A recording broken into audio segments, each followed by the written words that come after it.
C'était trop compliqué d'avoir une boutique ici à Paris. Alors déjà, cette boutique-là, on a postulé 3 fois sur la même boutique. On a échoué les premières fois et c'est la 3e qu'on a réussi à obtenir. Mais avant elle, on avait même déjà eu des échecs un peu partout, quoi, dans plusieurs axes et tout. Et franchement, cette boutique-là, c'est notre petit miracle. Et nous sommes très, très heureux de l'avoir. Bonjour Brut, je suis Alice Niapa, fondatrice de la maison AliWax. Actuellement, nous sommes à Paris et nous sommes très, très heureux de vous recevoir. Bienvenue.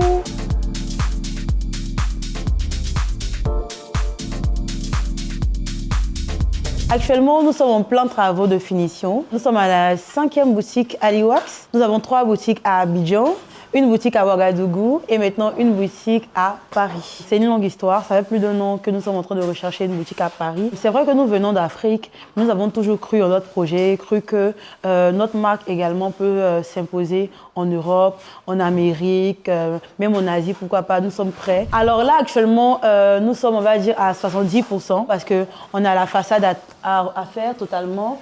On a aussi voilà, tous les meubles que nous sommes en train de terminer, mais nous sommes vraiment à la finition, quoi. Là, on va terminer l'enduire, on va mettre notre parquet et puis voilà. Ça a pris combien de temps pour faire? Environ 1 mois de travaux pour avoir ce résultat. J'ai envie de te poser la question, où AliWax est sorti tout cet argent? Alors, c'est un long processus. Il faut savoir que lorsque nous avons commencé l'activité, c'était moi toute seule, avec mes 5 000 francs CFA. J'ai commencé à vendre mes petits bombers. Après les bombers, j'ai commencé à faire des sets de table, des coussins. Franchement, j'ai fait beaucoup de choses. Et après, j'ai attaqué un peu le marché du B2B avec les clients professionnels où on proposait des tote bags et tout en grande quantité. Ça nous a permis d'avoir quand même un peu de cash pour ouvrir notre première boutique, voilà, sur le boulevard Latry. Et de là-bas, franchement, à Abidjan, on a eu des propositions. Au début, on n'a pas voulu parce qu'on voulait faire tout nous-mêmes.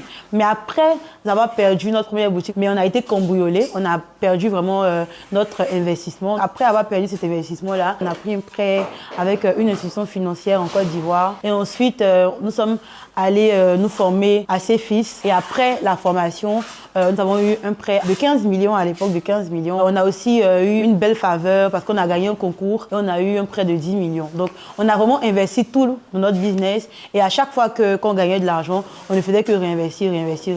Ce qu'il faut savoir aussi, c'est que par rapport à cet investissement-là, quand on a eu l'opportunité, on n'avait pas le temps de prendre des prêts. Donc, on a dû faire sortir la trésorerie que nous avons pour pouvoir faire tout ce que vous voyez là. Donc, c'est un gros risque, surtout de prendre son argent cash comme ça pour faire les choses comme ça. Mais en fait, c'est la preuve qu'on croit vraiment à ce projet. À travers ce résultat-là, ce qu'on veut, c'est vraiment montrer à toutes les jeunes femmes ivoiriennes qui ne croient pas forcément en elles, les Alice Dier, parce que moi aussi, avant, je ne croyais pas du tout en moi. C'est vraiment leur dire que c'est possible de réaliser des choses. Et à 3 ans, tu es passé sur Brut. Qu'est-ce qui s'est passé pendant ce temps? Il faut savoir que nous avons ouvert une unité de production à Jacquesville. Aujourd'hui, nous avons plus de 60 artisans. Après, on a ouvert à l'aéroport d'Abidjan qui nous a offert une très bonne visibilité aussi. Avec la compagnie ivoirienne, vraiment, ils ont lancé un appel d'offres. Et on a répondu à l'appel d'offres tout simplement et on a remporté. C'est tout ça en fait qui nous a boosté. Ça nous a vraiment encouragé. Après la première vente sur les Champs-Élysées, le monde en fait qu'on a reçu ce jour-là, ça nous a donné confiance en nous. On s'est dit mais attends, s'il y a autant de queues pour une marque africaine, pourquoi en fait on a peur de pouvoir avoir notre petite boutique quoi? Là on est sur 50 mètres carrés d'espace. C'est un très bon début pour nous. Ça coûte vachement. On est content d'être là, mais on sait, on est totalement convaincu que ça va marcher. Aujourd'hui, franchement, ce résultat-là, c'est le résultat de tout le monde, de toute mon équipe. Franchement, je suis très fière. Je suis très fière parce que la petite, d'il y a quelques années, ne croyait pas forcément que ce jour allait arriver. Elle rêvait sans forcément être sûre. On rêve, tout le monde rêve, mais on n'est pas forcément sûr d'y arriver. Franchement, aujourd'hui, on ouvre ici à Paris, mais on espère vraiment pouvoir ouvrir encore dans d'autres capitales européennes.